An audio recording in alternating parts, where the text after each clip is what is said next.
democracynow.org, the War and Peace Report. I'm Amy Goodman. As we go now to Madison, Wisconsin, where hundreds of demonstrators remain in the state Capitol building protesting Republican Governor Scott Walker's anti-union legislation. Democratic State Representative Kelda Helen Roy joins us now, a Democrat from Madison. She stood alongside the protesters last night who defied orders to leave the state Capitol. Welcome to Democracy Now! What happened in the state Capitol building last night? Well, thank you for having me, Amy. I'm delighted to be here.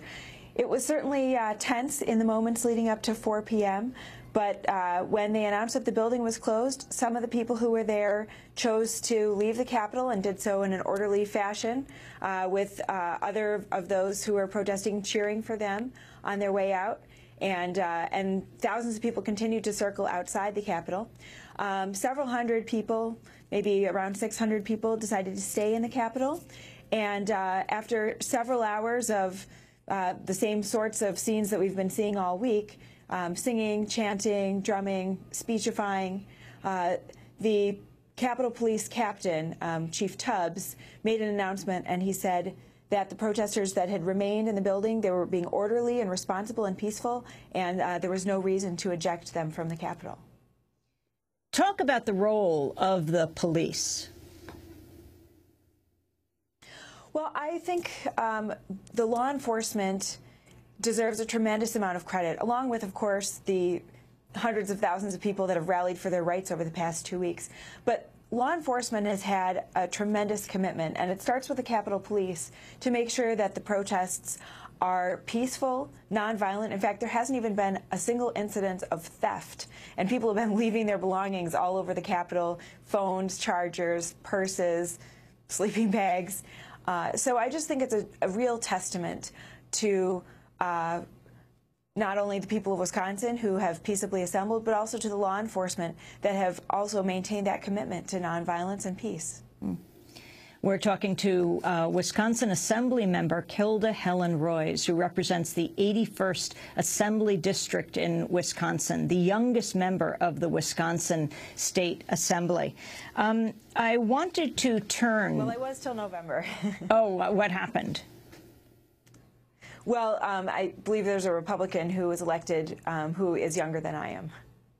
But I was the youngest member in the last session. Assemblywoman Kelda Helen Roy, I wanted to ask you about the role police officers have played overall in the Madison protests. On Friday night, hundreds of police and corrections officers marched through the state Capitol building, showing support for the demonstrators.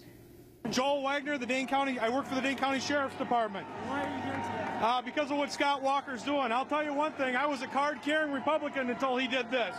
Republicans are not this mean. I gotta believe that. I'm now an independent, thanks to Scott Walker. And what is your message to the governor today? Stop this bill. Kill this bill. Don't be so mean-spirited. As the police officers were leaving the Capitol, Democracy Now!'s Mike Burke caught up with a member of the Madison police force. My name is Kristen Devitt. I live in Madison and I work in Madison, and I'm taking part of this because I've been a union member since I was 15 years old, and I believe in the rights to collective bargaining and the right for us to organize to better our profession. Now, are you with the police force? I am. I work for the city of Madison. And can you talk about why the police officers in Madison and around the state have been organizing around this issue?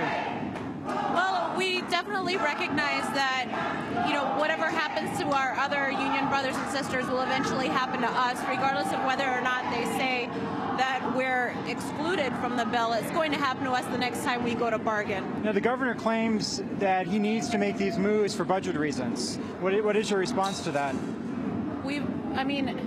I say we because I feel about all of the unions this way, that we've all decided that it's okay for him to take the money. Take the money, but don't take our rights.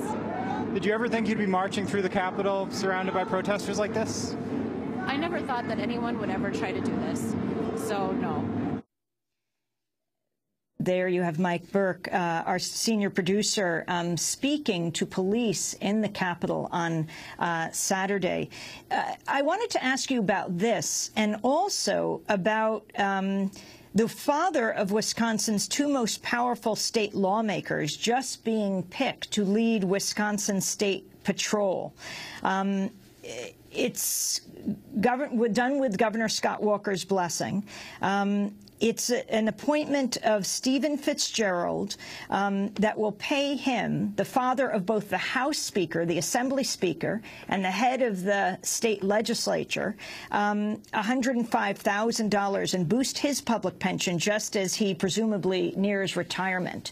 Explain the different roles of the different levels of police in this whole conflict. Well, certainly in the Capitol Police, and on any state property, the Capitol Police have jurisdiction, and they have done a phenomenal job under the leadership of Chief Tubbs of keeping the Capitol clean and orderly and, in fact, quite joyous. But other law enforcement officials have been called in from around the state, police officers from different departments, including our conservation wardens who have police powers. The state troopers are primarily responsible for safety, traffic safety on Wisconsin state highways, so they have a somewhat different mission than the Capitol Police, but certainly they've been a constant presence in the Capitol and were present on the Assembly floor during that early Friday morning session when the Republicans held an illegitimate vote and prematurely shut down debate. And this issue of Fitzgerald being chosen to lead the state police, this remarkable story, given that his two sons are Senate Majority Leader Scott Fitzgerald and Assembly Speaker Jeff Fitzgerald. Well, it's a very politically powerful and connected family, and certainly I think the governor made probably a politically savvy move in appointing the father of the legislative leaders to head his state patrol.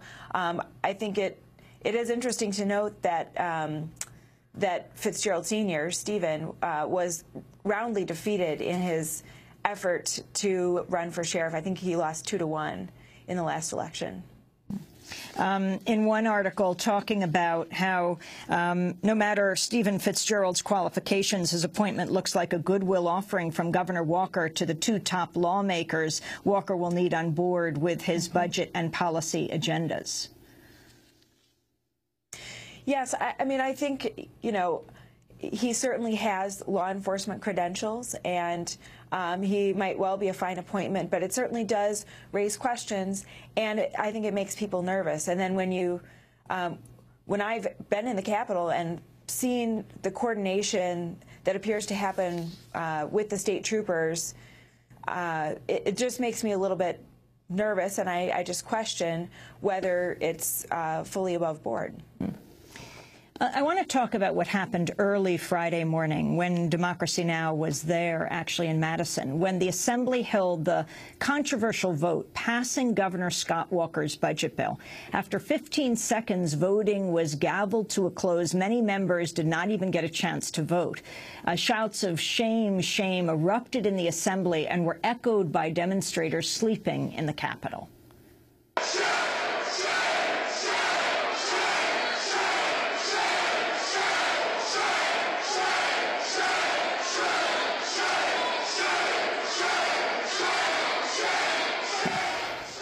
Directly after the vote, the Republican members of the Assembly were escorted out of the building by Wisconsin state troopers.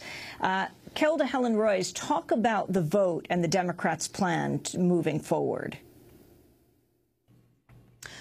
Well, certainly we were very disappointed that debate was prematurely cut off and the vote was actually not even properly put before the legislature. It was a very confusing few seconds, and I did not have the opportunity to vote. And I think it's wrong that my constituents were not able to have their voice heard through me voting, as well as the majority of Democrats. It was clear that the Republicans had planned in advance that they were going to shut down debate early and do so in a gross violation of Assembly rules, unprecedented in the state's history and, as far as we can tell, in the history of any other legislative body in the country. So it was really it was a premeditated abuse of power and a perversion of our democracy. Talk about the Republicans who voted. Talk about the Republicans who voted against. Well, there were 4 Republicans who voted against this bill, and in the end it passed with 51 votes.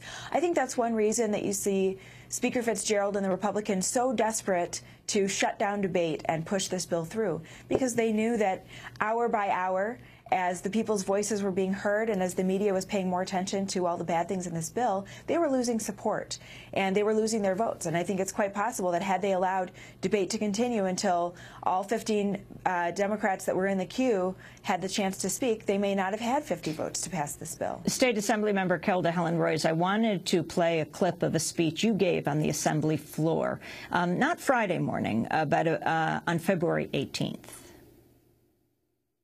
It appears that illegal action was taken. Action started happening before the time that we were even scheduled to be in this body. We had members that were asking to be recognized. They were not recognized. This morning, that happened again. That is outrageous, and it is not worthy of us. It's not worthy of any one of you. For some of you over there, your hearts are breaking too, because you don't want to do business this way. None of us wants to see this institution and this state take that direction. This is the United States of America. We will disagree passionately. We will raise our voices. We will protest. We will be peaceful. But by God, we will give each other a basic level of respect and human dignity when we disagree. You can win on this, but do not win this way. Do not win this way. I beg if you reconsider, you will win the vote. Strike the previous action. Let's do this the right way. You can still do the wrong thing, but please, please look in your hearts. Let's do it the right way. Thank you. Was Wisconsin State Assembly member Kelda Helen Roy on February 18th. And Kelda Helen Roy, where do you go from here? Well, certainly those of us who are in the Assembly that did not have the opportunity to vote, we are exploring all of our possible options, whether they might be legal remedies, to make sure that our votes are counted and that if there is a basis to challenge what happened in the Assembly, that we do so. Because it's unprecedented in the history of the state, we don't really have a clear roadmap. This is totally uncharted waters. But we're certainly going to do everything we can to ensure that our voices are heard. And we're also going to continue standing with the people to try to stop this bill, because we believe it will be devastating for Wisconsin families. That's why we're all wearing these orange shirts, and I have washed it since the 18th. But we are standing here in solidarity, fighting for working families. We'll continue to do